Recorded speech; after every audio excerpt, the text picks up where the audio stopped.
ഉപരാഷ്ട്രപതി സി.പി. രാധാകൃഷ്ണൻ നാളെ കേരളത്തിൽ. ഉപരാഷ്ട്രപതിയായ ശേഷമുള്ള സി.പി. രാധാകൃഷ്ണന്റെ ആദ്യ കേരള സന്ദർശനം. കൊല്ലം ഫാത്തിമ മാതാ നാഷണൽ കോളേജിന്റെ വജ്രജൂബിലി ആഘോഷങ്ങളിൽ മുഖ്യാതിഥിയായി പങ്കെടുക്കും. ഫെഡറേഷൻ ഓഫ് ഇന്ത്യൻ കയർ എക്സ്പോർട്ടേഴ്സ് അസോസിയേഷൻ അംഗങ്ങളുമായും അദ്ദേഹം സംവദിക്കും.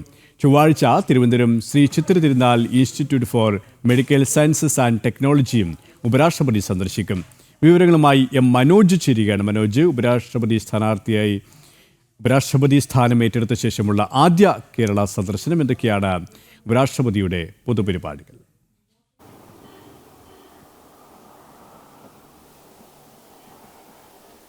തീർച്ചയായും 2 ദിവസത്തെ സന്ദർശനത്തിനായാണ് ഉപരാഷ്ട്രപതി കേരളത്തിലേക്ക് എത്തുന്നത്.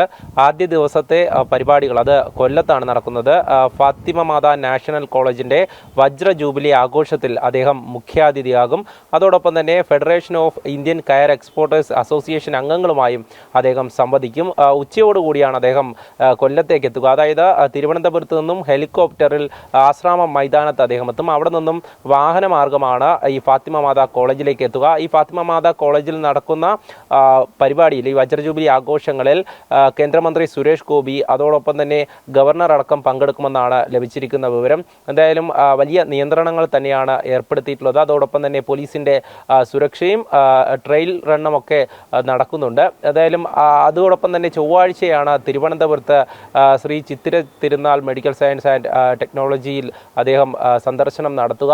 എന്തായാലും അത്തരത്തിലുള്ള പരിപാടികളാണ് നിലവിൽ ഇതുവരെ അതിൻ്റെ വിവരങ്ങളാണ് ലഭിച്ചിട്ടുള്ളത്. നാളെ ഉച്ചയോടുകൂടിയാണ് അദ്ദേഹം കൊല്ലത്തേക്ക് എത്തുക. അദ്ദേഹത്തിൻ്റെ ആദ്യ സന്ദർശനമാണ്, അതായത് ഉപരാഷ്ട്രപതിയായി സ്ഥാനമേറ്റ ശേഷമുള്ള ആദ്യ കേരള സന്ദർശനമാണ്. അദ്ദേഹം തമിഴ്നാട് സ്വദേശിയാണ്. ഏറെ പരിചിതമുള്ള, അതായത് കേരളത്തിലെ തന്നെ മുൻ BJP നേതാക്കൾക്കും അതോടൊപ്പം തന്നെ ജനങ്ങൾക്കുമെല്ലാം ഏറെ പരിചിതമായിട്ടുള്ള ഒരു മുഖം കൂടെയാണ് ഉപരാഷ്ട്രപതി എന്ന് പറയുന്നത്. അദ്ദേഹം മുൻപ് കോയമ്പത്തൂരിൽ മത്സരിച്ചിരുന്നു. അതോടൊപ്പം തന്നെ 2 സംസ്ഥാനങ്ങളിൽ അദ്ദേഹം ഗവർണറായിരുന്നു. BJPയുടെ മുൻ അധ്യക്ഷനായിരുന്നു. അതിനുശേഷമാണ് അദ്ദേഹം ഈ ഉപരാഷ്ട്രപതിയായി ചുമതലയേൽക്കുന്നത്. വലിയ പ്രതീക്ഷ തന്നെയാണ്. അതായത് ഭാരതം ഒന്നാകെ തന്നെ ആ ഉപരാഷ്ട്രപതിയുടെ സത്യപ്രതിജ്ഞയൊക്കെ നമ്മൾ കേട്ടതാണ്. എന്തായാലും അതിനുശേഷമുള്ള ഈ ഒരു കേരള സന്ദർശനം അതുതന്നെയാണ് നമ്മൾ കാത്തിരിക്കുന്നത്. 2 ദിവസത്തെ സന്ദർശനത്തിനായി അദ്ദേഹം എത്തുമ്പോൾ ഒട്ടനവധി പരിപാടികൾ, അതായത് കൊല്ലം ജില്ലയിൽ 2 പൊതുപരിപാടിയായി ഒന്നും പിന്നെ ഈ കയർ ഫെഡറേഷൻ അംഗങ്ങളുമായിട്ടുള്ള കൂടിക്കാഴ്ചയും ഒക്കെ നടക്കുന്നുണ്ട്. എന്തായാലും അതിനുവേണ്ട ഒരുക്കങ്ങളൊക്കെ നടക്കുന്നു.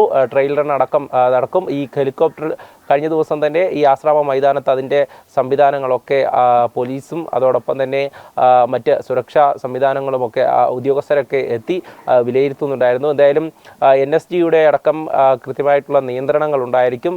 നിശ്ചിത ആളുകൾക്ക് മാത്രമാകും ഈ ഫാത്തിമ മാതാ നാഷണൽ കോളേജിൽ നടക്കുന്ന പരിപാടികളിൽ പങ്കെടുക്കാൻ സാധിക്കുകയുള്ളൂ. സ്വാഭാവികമായും ഉപരാഷ്ട്രപതി ആയതുകൊണ്ട് തന്നെ അതിൻ്റേതായിട്ടുള്ള നിയന്ത്രണങ്ങൾ ഏർപ്പെടുത്തും. ഞാൻ നേരത്തെ സൂചിപ്പിച്ചതുപോലെ തന്നെ ഗവർണർ രാജേന്ദ്ര വിശ്വനാഥ ആർലേക്കർ, അതോടൊപ്പം തന്നെ കേന്ദ്രമന്ത്രി സുരേഷ് ഗോപി, മന്ത്രി KN ബാലഗോപാൽ എന്നിവരാകും ഈ പരിപാടിയിൽ പ്രസംഗിക്കുക.